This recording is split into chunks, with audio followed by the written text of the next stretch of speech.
இன்னைக்கு ஏசப்பா உங்களை பார்த்து சொல்கிற வார்த்தை சங்கீதம் 55:22. கர்த்தர் மேல் பாரத்தை வைத்து விடு, கலங்கி தவிக்காது, நீதிமானை ஒருபோதும் என்ன பண்ண மாட்டார், தள்ளாட விட்டார்.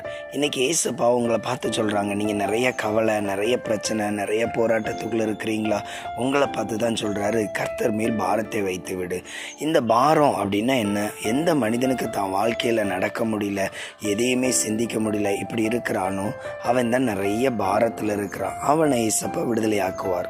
நீங்களும் இன்றைக்கி எந்த காரியத்தை குறித்து கவலைப்படுறீங்க?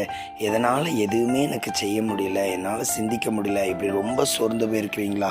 உங்கள் வாழ்க்கையில் இருக்கிற பாரத்தை மாற்ற போகிறார். அதுவேளை ஒருவேளை உங்களுக்கு கடன் பாரமாக இருக்கலாம், குடும்பத்தில் எனக்கு நிறைய தடைகள் இருக்குது, வேலை சரியா இல்லை, தொழில் நல்லா இல்லை, இப்படி எல்லாம் கஷ்டப்படுறீங்களா? எந்த காரியமாக இருந்தாலும் ஏசப்பா உங்களுக்கு அற்புதம் செய்வாங்க. ஆண்டவர் சொல்கிற வார்த்தை கவனிங்க, கர்த்தர் மேல் பாரத்தை வைத்து விடு.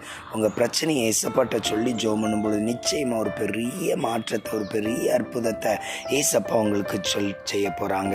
அதனால் சோர்ந்து போகாதீங்க. தொடர்ந்து உங்கள் பிரச்சனையெல்லாம் ஏசப்பாட்ட சொல்லி ஜெபம் பண்ணுங்க. ஏசப்பா நிறைய அற்புதம் செய்வாங்க. இந்த நாளையும் ஏசப்பா உங்களுக்கு ஆசீர்வதிப்பாங்க. கவலைப்படாதீங்க, ஏசப்பா உங்களை ஆசீர்வதிப்பாங்க. ஆமீன்.